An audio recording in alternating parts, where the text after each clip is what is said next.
للمتقين الصلاة والسلام على أشرف الأنبياء والمرسلين أما بعد فأعوذ بالله من الشيطان الرجيم بسم الله الرحمن الرحيم ويسألونك عن الروح قل الروح من أمر ربي آمنت بالله صدق الله العظيم إن الله وملائكته يصلون على النبي يا أيها الذين آمنوا صلوا عليه وسلموا تسليما.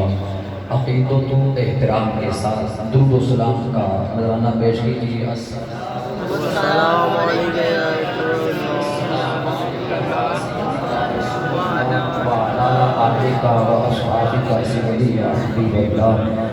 الصلاة والسلام عليك يا سيدي يا نبي الله وعلى آلك وأصحابك سيدي يا نور الله. مولاي صل وسلم دائما أبدا على حبيبك خير الخلق كلهم. اللہ رب العزت جل شانہ و عم نوالہ و تم برہانہ کی حمد و ثنا اور ضرور سید الثقلین نبی الحرمین امام القبلتین وسیلتنا فی الدارین احمد مجتبی پیارے پیارے آقا و مولا حضرت محمد مصطفیٰ صلی اللہ علیہ وآلہ وصحبہ وبارک وسلم کے دربار پرانوار میں گلہائے عقیدت کے پھول نچاور کرنے کے بعد تمامی شرکائے محفل کو ادب و احترام کے ساتھ السلام علیکم ورحمۃ اللہ وبرکاتہ. ہم سب کی یہ سعادت مندی خوش بختی ہے کہ ہم اپنی انتہائی معزز و محترم شخصیت محترم و مکرم شیخ سعید صاحب نور اللہ مرقدہ ان کے ختم چہلم میں حاضر ہیں. اللہ رب العزت ہم سب کی حاضری کو قبول فرما کر مرحوم و مغفور کی قبر پہ کروڑ ہا کروڑ رحمتوں اور برکتوں کا نزول فرمائے. الحمدللہ اتنی تعداد میں علماء ذوی احترام سادات کرام کا یہاں پر تشریف لانا اس بات کی بیشن واضح اور روشن دلیل ہے کہ ان کے انتہائی محترم صاحبزادے برادر طریقت میرے پیارے بھائی محترم شقیر قادری صاحب کا اور ان کے والد گرامی کا علماء ذوی احترام کے ساتھ تعلق تھا تو ہی آج اتنی تعداد میں علماء ذوی احترام یہاں پہ جلوہ فروز ہوئے. اللہ رب العزت علماء ذوی احترام اور آنے والے ہر قریب آقا کے غلام کو قدم قدم پر ڈھیروں نیکیاں عطا فرمائے. صرف 5 سے 7 منٹ کی گفتگو انشاءاللہ. اصل میں دونوں گھڑیوں کا بہت مسئلہ ہے, اس کا ٹائم دیکھیں اور اس کا ٹائم دیکھیں, اس لیے مجھے ظاہر دیکھنا پڑتا ہے. اس میں ہو گئے 3:30 اور اس میں ہو گئے 3:21. تو ہم نے اس کے مطابق چلنا ہے. تو صرف مجھے جتنا حکم دیا گیا 10 منٹ. کتنے منٹ؟ 10 منٹ. اس میں سے 2 گزر گئے, باقی رہ گئے 8 منٹ. انشاءاللہ اس گھڑی کے مطابق 3:38 پر گفتگو ختم ہو جائے گی انشاءاللہ. میں اس کو دیکھ رہا ہوں غیبت نہیں. آپ ذرا توجہ فرمائیے گا. ہمارے پیارے بھائی محترم شقیر قادری صاحب زیدہ شرفہ نے جتنے بھی یہاں پر مقررین واعظین اور خطباء تشریف لائے ہیں ہر ایک الگ الگ موضوع عطا فرمایا. میرے ذمے جو موضوع لگایا وہ ہے روح کیا ہے اور روح کا مرنے کے بعد, یعنی جب انسان کے بدن سے روح جدا ہو جاتی ہے تو اس کا ٹھکانہ کیا ہے. اور ہم ارادہ کرتے ہیں کہ توجہ اور انہماک سے سنیں گے انشاءاللہ. بابا سے بلند آپ نے اگر بات ایسی کوئی مقرر کرے, ناخوان کرے کہ جو عظمت شان و شوکت کے اظہار کے لیے ہو تو اس پر مقرر کو داد دینے کے لیے نہیں, اللہ عز و جل اور کریم آقا صلی اللہ علیہ وآلہ وسلم کے ذکر خیر کی نیت سے کہنا چاہیے سبحان اللہ. بولیں گے سبحان اللہ. سبحان اللہ کہیں جا الحمدللہ کا موقع ہے, الحمدللہ کہیں جا استغفراللہ کا موقع ہے, وہ استغفراللہ کہیں.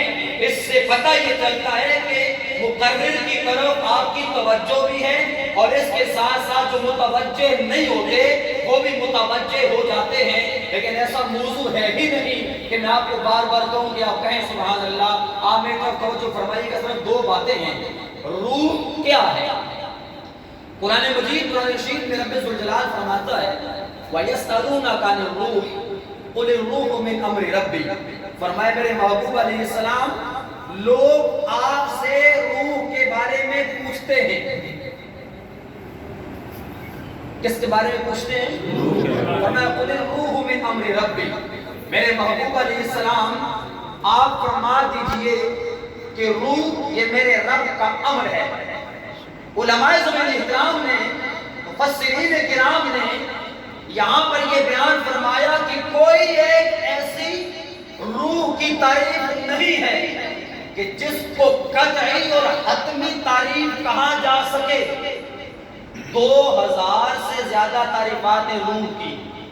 سبحان اللہ، ذرا آستہ بولے کوئی مسئلہ نہیں، بول تو لیا۔ سبحان اللہ، کتنی تعریفات ہیں؟ 2000 سے زیادہ۔ ان میں سے ایک تعریف یہ ہے کہ روح اللہ عز و جل کے بھیدوں میں سے ایک بھید اور اللہ عز و جل کے رازوں میں سے ایک راز ہے۔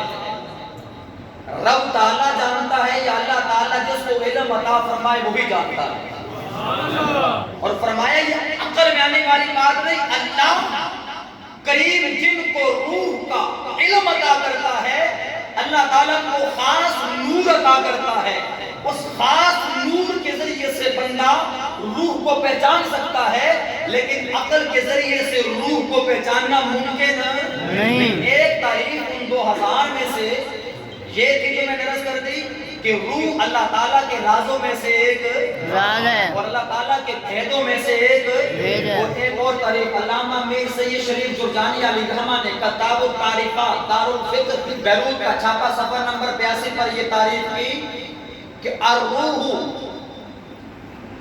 اللطیفۃ المدرکۃ العالمۃ من الانسان تعجز العقول عن کنہ ادراکہ۔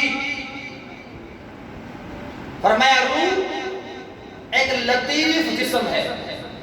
کیا ہے؟ لطیف جسم، ایک لطیف جسم ہے، اور یہ سارا جو لطیف جسم ہے روح کا علم بھی رکھتا ہے اور یہ جسم ادراک بھی رکھتا ہے، لیکن فرمایا عقلیں روح کی حقیقت کو جاننے سے عاجز ہیں۔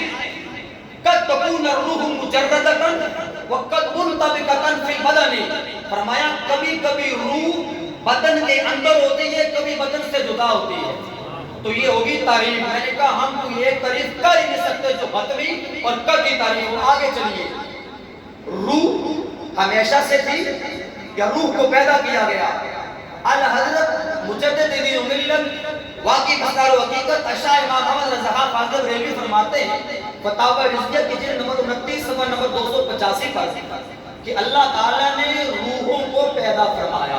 سبحان اللہ، کیا فرمایا؟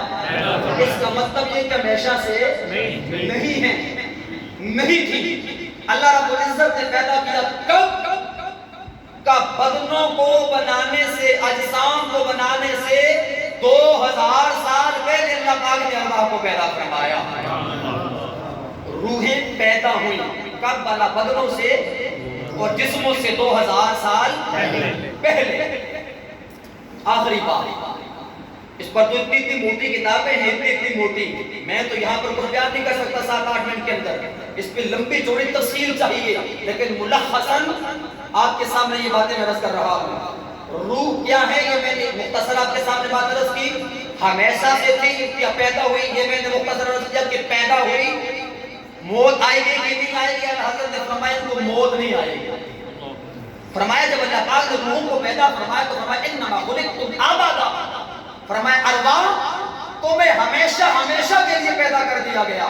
پیدا تو ہوئی لیکن ان کو موت نہیں آئے گی۔ آخری بات یہ ہے کہ جب انسان موت کہتے ہیں انسان کے بدن سے روح کا جدا ہو جانا، کیا انسان کے بولیں تو صحیح، انسان کے بدن سے روح کا جدا ہو جانا، اس کو کیا کہتے ہیں؟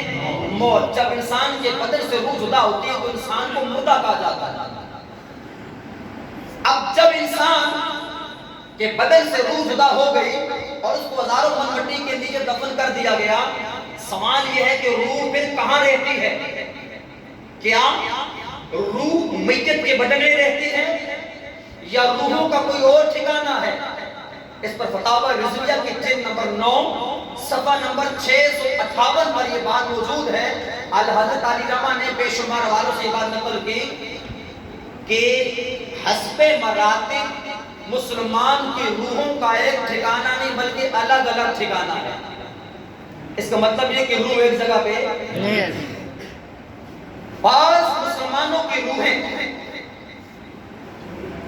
آب زمزم کے کنویں پر رہتی ہیں، سبحان اللہ۔ بعض مسلمانوں کی روحیں مرنے کے بعد پہلے آسمان پر، بعض مسلمانوں کی روحیں دوسرے پر، یہاں تک کہ بعض کی ساتویں آسمان تک رہتی ہیں۔ بعض مسلمانوں کی روحیں مرنے کے بعد عرش اعلیٰ کے نیچے سبز پرندوں کی شکل میں نور کی قندیلوں کے ساتھ لڑکتی رہتی ہیں۔ سبحان اللہ۔ بعض مسلمانوں کی روحیں اللہ رب العزت ان کو جنت الاعلیٰ کے اندر سب سے اعلیٰ مقام جنت میں اس میں ٹھکانہ عطا فرما دیتا ہے۔ بعض مسلمانوں کی روحیں شہد کی مکھیوں کی شکل میں واپس گھر میں آتی ہیں۔ سبحان اللہ۔ بعض مسلمانوں کی روحوں کو اللہ رب العزت نے اختیار دیا، جب چاہے جہاں